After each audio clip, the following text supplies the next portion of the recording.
thanks so much for being here. It's an honor to be at this festival to do finally I'm aware that I'm the only thing standing between the corner, so I'll try to keep it one time.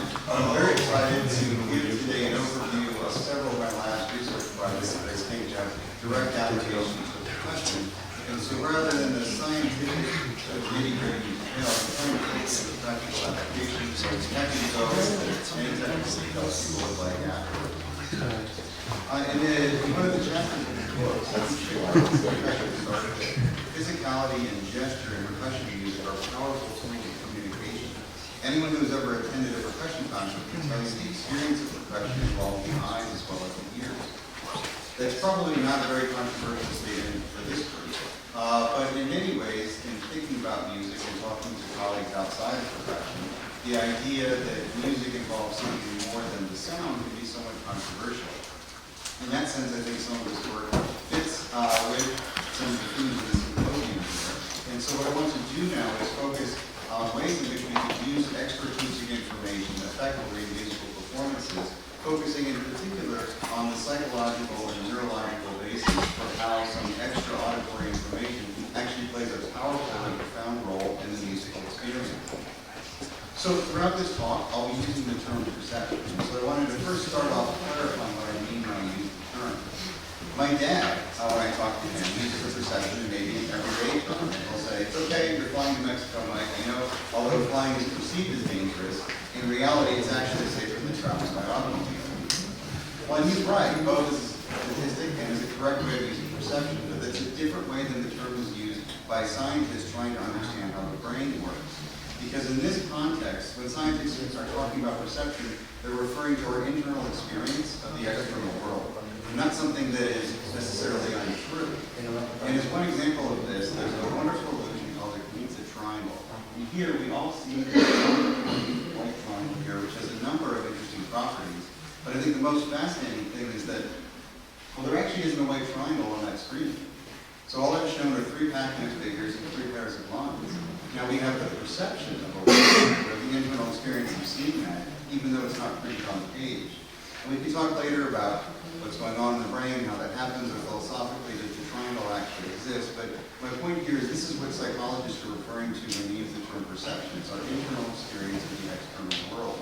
And I think that's particularly important in the context of music, because there are examples of ways in which visual information can profoundly change our perception, our internal experience of sound.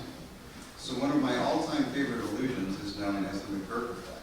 And so here I'm going to play a short sample, and I want you to decide whether you're hearing him say one of 3 things over and over. It's either ba ba, da da, or ga ga. Ba ba, ba ba, ba ba. Now close your eyes. I'm going to play the same thing again. Ba ba, ba ba, ba ba. So I'm going to do this one more time. Open and close your eyes and go and hear your perception changing back and forth. Ba ba, ba ba, ba ba. This blew my mind when I first came across this years ago in grad school. I was both simultaneously fascinated at how vision can change what we're hearing, and also deeply disappointed that my entire career as a musician relies on trusting my ears, and it seems like I can't really do that. So what's happening here is we have the sound of ba paired with the liquid to ga, and our continuum of speech sounds da is in the middle. And so our brain is essentially averaging this conflicting information so that we have a perception, an internal experience of one thing that's different than what an understanding of the sound alone might entail. So now throughout this talk, armed with this knowledge, I'm going to talk about 2 projects in my lab looking at how we can shape an audience's perception of our performances using body movement. The first, we'll talk about one of these experiments involves looking at how gestures can shape the way that notes sound, solving an age-old conundrum in the marimba world about whether we can create long and short notes. The other is a newer line of research looking at how movement can actually improve our understanding of rhythm. For this, I have a bit of audience participation. I'm going to play you a rhythm here, and I want you to tell me if the last note here is on time or not. That's it. There's no tricks. And so let's try it. If you're on the left side of the room, I want you to tap along as quietly as you can without making sound. And if you're on this side of the room, I want you to move without tapping. Got it?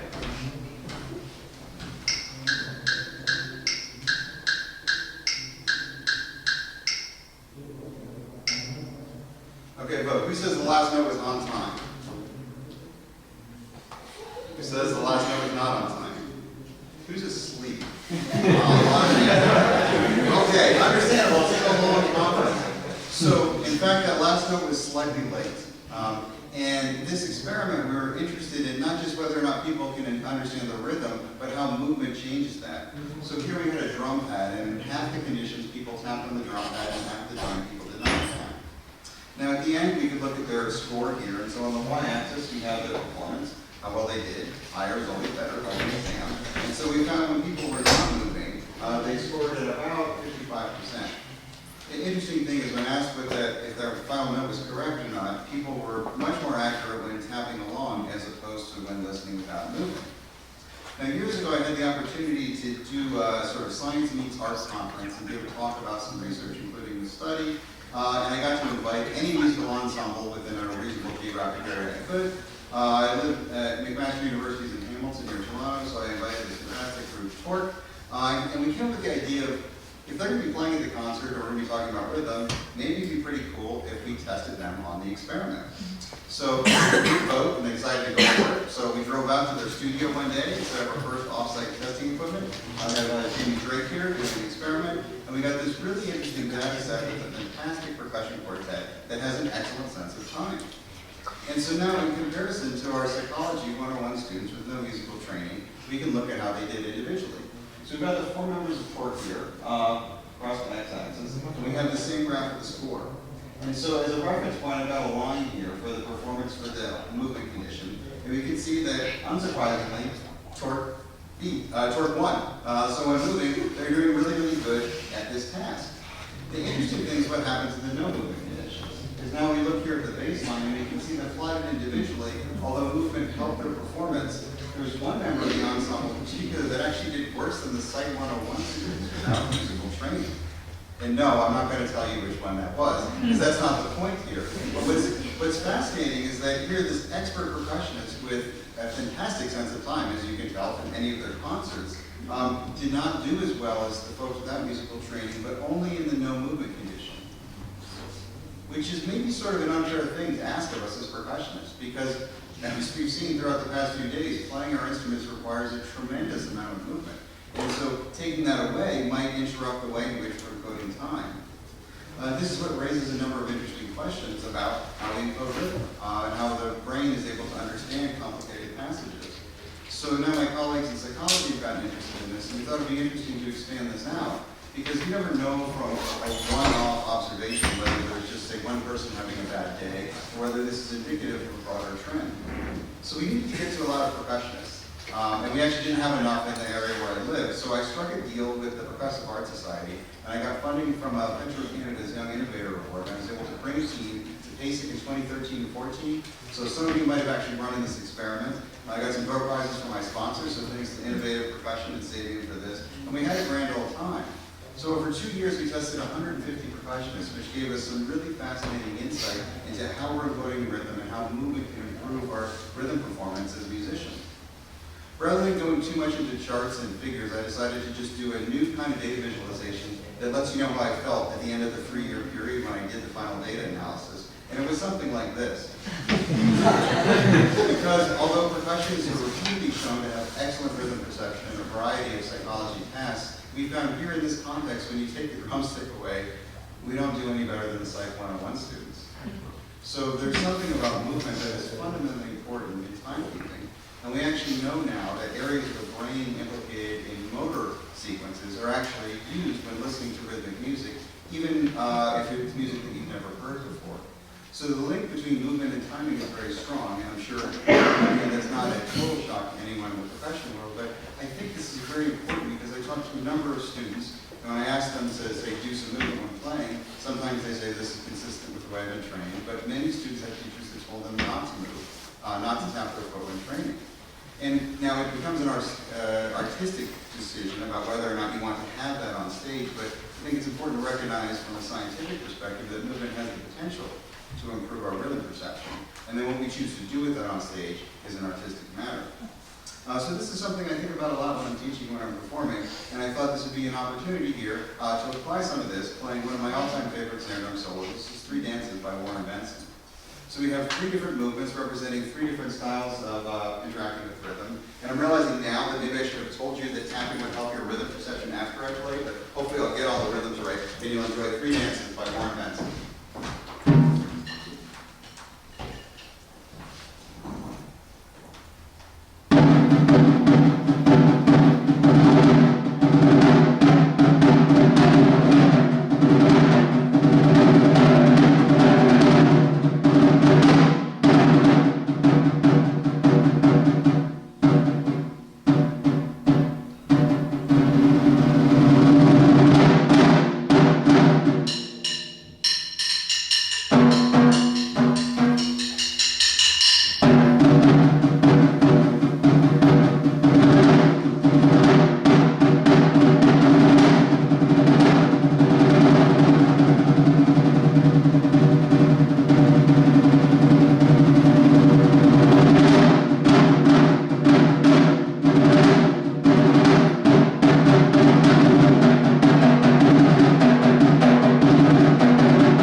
is how it can actually help us control an audience's perception of note duration.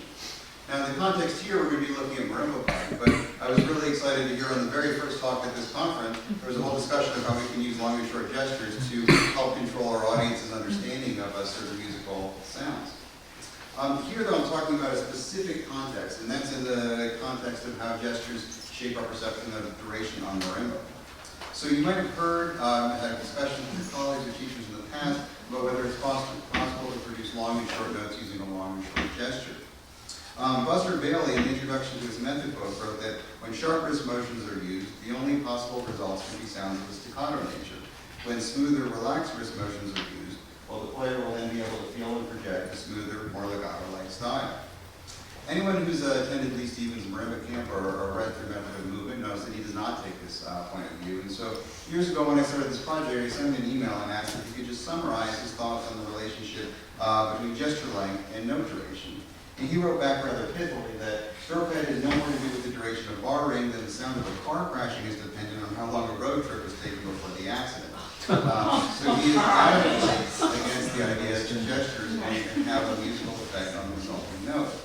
Now, one of the great things about music perception is that we can actually move beyond some of these debates and design experiments to try and get at answers.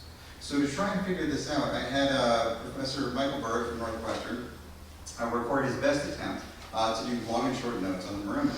And here's what we came up with.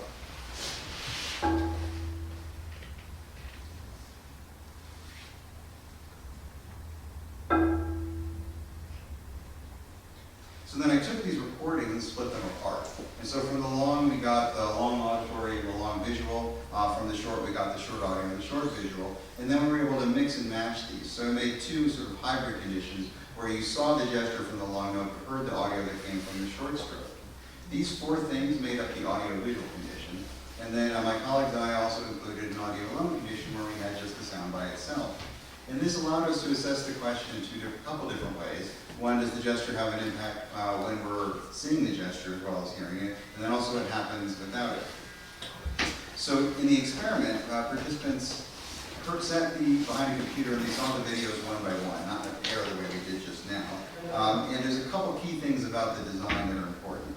So first off, there were different durations of notes we sampled from different points on the instrument, so there was a range of long and short sounds, and participants were able to familiarize themselves with these before the experiment began. And I told them that the sights and sounds that they were doing would always go together and asked them to rate the duration of what they were hearing alone. And that's important because it's obvious that a movement like this looks long. What we want to know is, does it affect our perception of how the note sounds? So they were asked to just base their ratings on the visual information by itself. So in the experiment, they saw the videos one by one, and then they rated duration on a slider. And the place they moved that knob on the slider corresponded to a number between 0 and 100, and it's that number that we'll use in the figures for the analysis. So when we look at the results, we can see on the y-axis we have the duration rating, which just corresponds to where they put that knob on the slider. And we can see that in the audio-alone condition, we have the two kinds of sounds, the long gesture and the short gesture. And we can see that the ratings aren't actually any different. So in the absence of seen visual information, the notes don't sound any different. The interesting thing is what happens in the audio-visual condition, because now each of those sounds was paired with two kinds of visual information. And so we can see that the same sound, the same acoustic information, sounds longer, is perceived as longer when it's paired with a long gesture as opposed to a short gesture. And we see the same thing with a short gesture, short audio here, because they didn't actually differ at all to start with. And so at the end of the day, while the gesture fails to change the sound of the note, the marimbist here is actually accidentally successful in changing the way the note sounds. And so this leads us to an interesting place where I started wondering, what exactly is music? And where does music exist? And realized that perception is probably the most important thing we never teach music students. You wouldn't give a music degree to someone who didn't understand anything about music harmony, because it's important to understand how music's structured. We want to understand music history so that we know that our past, so that we have some understanding of the future. But perception is everything. It's the link between the performer on stage and the audience. And I think this is something that we should be dialoguing more about, both in lessons and in ensemble and really all musical contexts. Now, at the end of the day, this experiment started off as what I thought was a simple way to answer a pretty direct question. Do gestures affect note duration, yes or no? And so after a lot of analysis and a lot of experiments, it's pretty clear that the gesture does indeed affect our perception of note duration, except for the part that says it doesn't. And so this is again an interesting place to get to where the science will only take us so far. Like, I think we have a pretty good understanding now of what's actually happening, and it becomes an artistic question about, does this actually change the music as opposed to just sort of confuse us? So I'd be happy to talk more about the details later, but it gets a bit technical. The bottom line, though, is that the gesture really truly changes our perception of the note, such that if it actually made the note acoustically longer or shorter, it would be doing the same thing. So I think from a musical standpoint, if we're able to do something like this to get the audience to understand an idea that we have in our heads as performers, then it counts as shaping the music. So this is why I've gotten so interested in psychology. I think it's something that's not only fascinating in its own right, but has a lot of important lessons for us as performers. So you've seen in two different lines of research, we can use visual information strategically when performing to communicate with audiences and in fact overcome acoustic limitations of the instrument. We can also use movement either when listening or when performing to improve our sense of rhythm, which is something that we're always very interested in doing, at least I'm always interested in doing as a professional. So I've got one more piece to play for you that I think ties some of these things together, but I first just wanted to acknowledge our funding agencies that helped make all this work possible, and also the sponsors for donating all these prizes. Finally, there's a whole army of students that have been working on this research. You saw us at PASIC, we had 4 to 8 students there, depending on which year they were testing, and they're the ones that are meeting the participants, gathering the data, and doing a lot of great work here, so I appreciate that. So before I play, if you're interested in more information, feel free to visit us online, maplelab.net. We have gotten on Facebook and Twitter now, thanks to my students pointing out social media, so many different ways to contact us in the future. So the last thing I'm going to play is one of my favorite pieces called Blues for Gilbert by Mark Webster. Mark wrote this piece when he was studying with Gilbert Webster towards the end of Webster's life, and he wasn't in the best of health, so sometimes he would have to take breaks in their lessons. Mark would do around the vibraphone because that was Webster's favorite instrument. So after he passed away, he put a number of these ideas together in a tribute to his teacher, calling it Blues for Gilbert. I think it's a beautiful way of exploring the instrument. You can hear in some of the complex emotions that Gilbert is working through, with joy of the time they spent together and gratefulness for that, along with some of the sadness that his teacher's passing, along with this quote at the end that I think is always just this beautiful sort of reprise of some of the things that they discussed earlier in their relationship and earlier in this piece. So here's Blues for Gilbert by Mark Webster.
most of the work was done by my students who are carrying things around. Yeah.